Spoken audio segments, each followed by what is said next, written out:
वर्ण विचार, फोनोलॉजी। हम जो कुछ भी बोलते हैं उन ध्वनियों को लिखने के लिए कुछ चिन्ह निश्चित किए गए हैं। ये चिन्ह वर्ण कहलाते हैं। ध्यान दीजिए, गुलाब, चीता।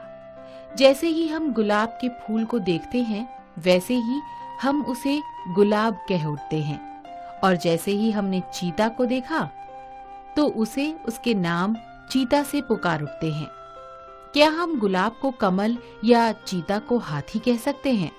नहीं, क्योंकि प्रत्येक भाषा का अपना एक अर्थ होता है जो कुछ संकेत या चिन्हों के माध्यम से प्रकट होता है। जैसे गुलाब और चीता कुछ संकेत चिन्हों से बने हैं जिसका पता हमें उनके टुकड़े कर कर चलता है। गुलाब गु जमा ला जमा ब, चीता ची जमा ता।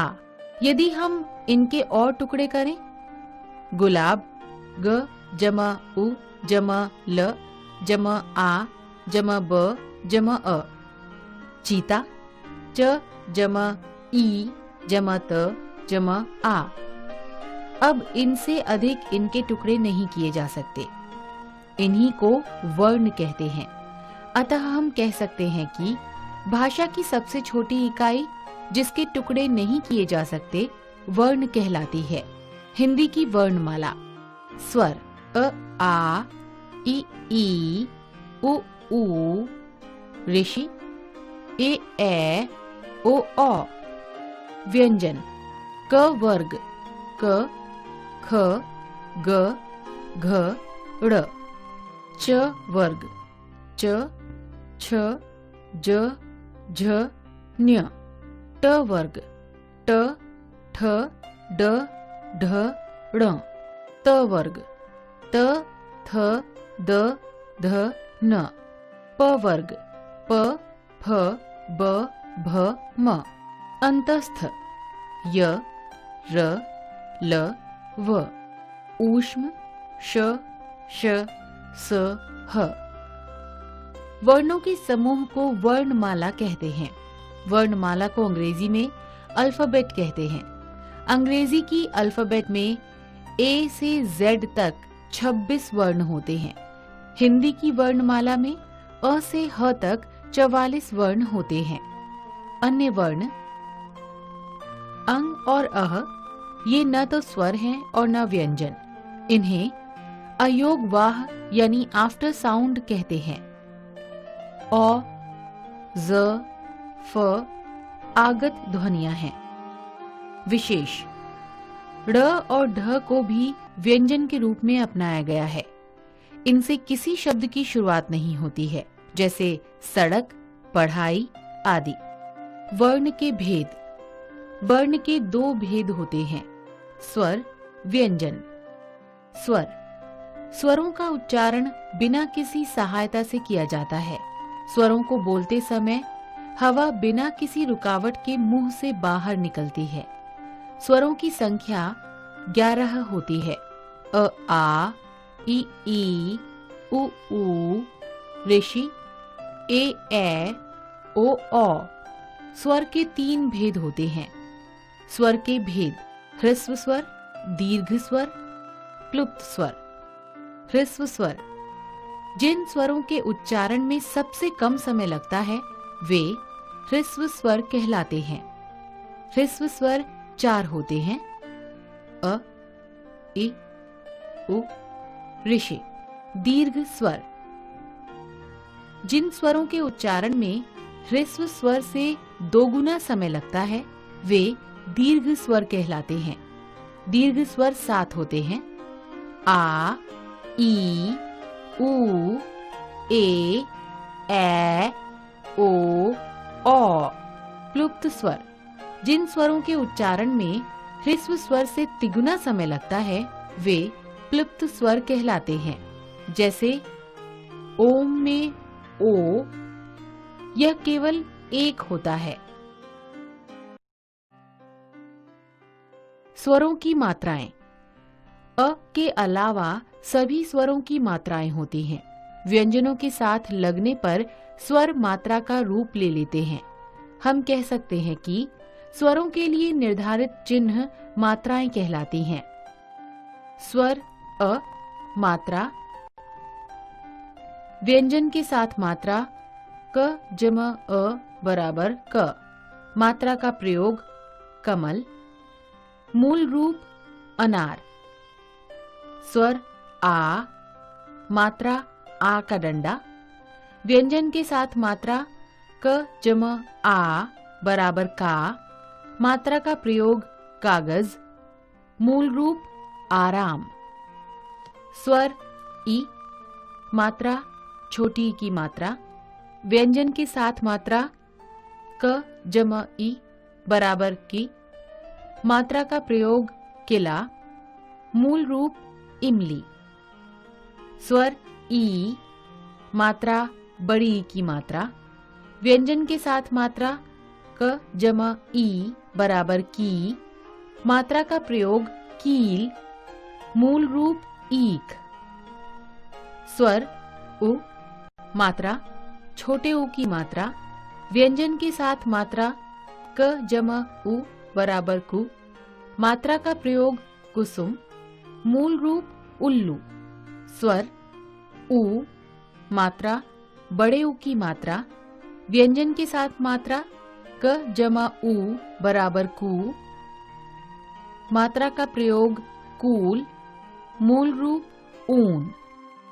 स्वर ऋषि, मात्रा री की मात्रा, व्यंजन के साथ मात्रा क जमा ऋषि बराबर क्री, मात्रा का प्रयोग कृषक, मूल रूप ऋषि।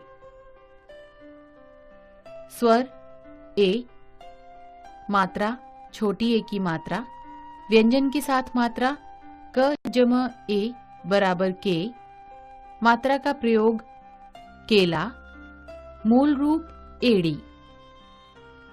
स्वर ए, मात्रा बड़ी ए की मात्रा, व्यंजन के साथ मात्रा क जमा ए बराबर कै, मात्रा का प्रयोग कैलाश, मूल रूप ऐनक। स्वर ओ, मात्रा छोटे ओ की मात्रा, व्यंजन के साथ मात्रा क जमा ओ बराबर को, मात्रा का प्रयोग कोना, मूल रूप ओखली।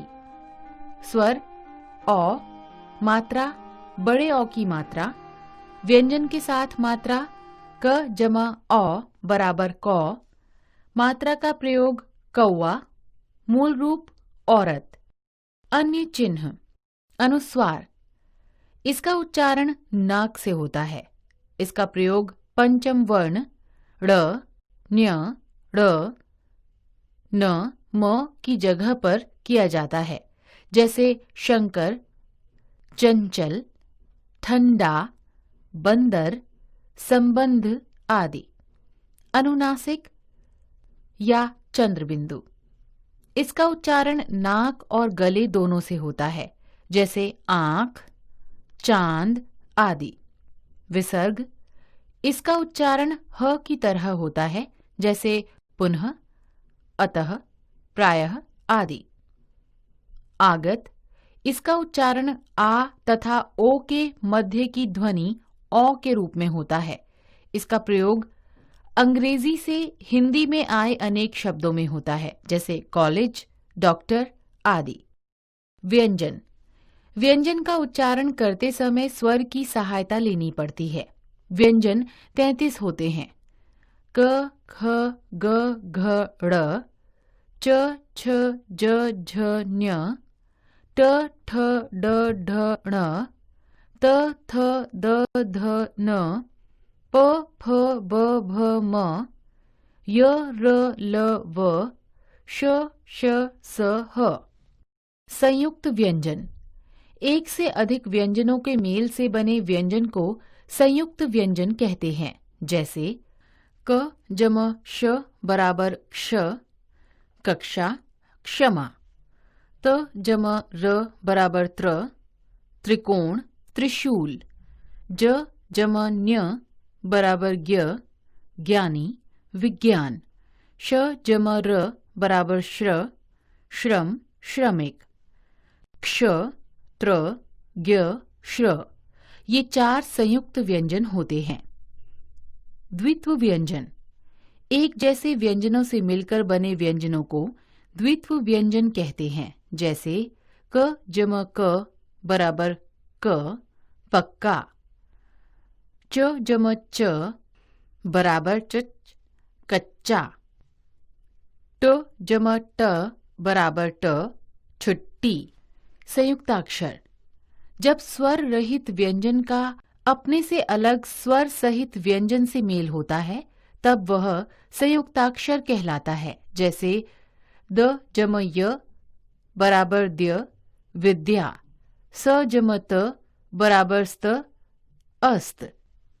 र का प्रयोग। एक, जब र स्वर के बिना किसी व्यंजन से पहले हो तो र व्यंजन के ऊपर लिखा जाता है। जैसे क जम र जम म बराबर कर्म, व जम र जम शा बराबर वर्षा। 2, जब र किसी अन्य स्वर रहित व्यंजन के साथ उच्चारित होता है तो इस प्रकार प्रयोग होता है। क जम र जम म बराबर क्रम, भ जम र जम म बराबर भ्रम। ट व ड के साथ र का प्रयोग इस प्रकार होता है। ट जम र जम क बराबर ट्रक, ड जम र जम म बराबर ड्रम। ऋषि की मात्रा का उच्चारण रि की तरह होता है। ऋषि की मात्रा व्यंजन के पैर में लगती है, जैसे गृह, मृग आदि। वर्ण विच्छेद। विच्छेद का अर्थ अलग करना। किसी शब्द के वर्णों को अलग करना ही वर्ण विच्छेद कहलाता है। जैसे नीला, न जमा ई जम ल जम आ। ड्रम, ड जम र जम अ जम म जम अ। विद्या, व जम ई जम द जम य जम आ। आओ पाठ दोहराएं। भाषा की सबसे छोटी इकाई वर्ण है। वर्णों के समूह से वर्णमाला बनती है। हिंदी में कुल 11 स्वर होते हैं। उनमें अ, ई, उ, ऋषि, ह्रस्व स्वर और आ, ई, उ, ए, ओ, दीर्घ स्वर हैं। हिंदी में 33 व्यंजन होते हैं। ड़, ढ, अह अन्य व्यंजन माने जाते हैं। औ, ज, फ आगत ध्वनियां हैं।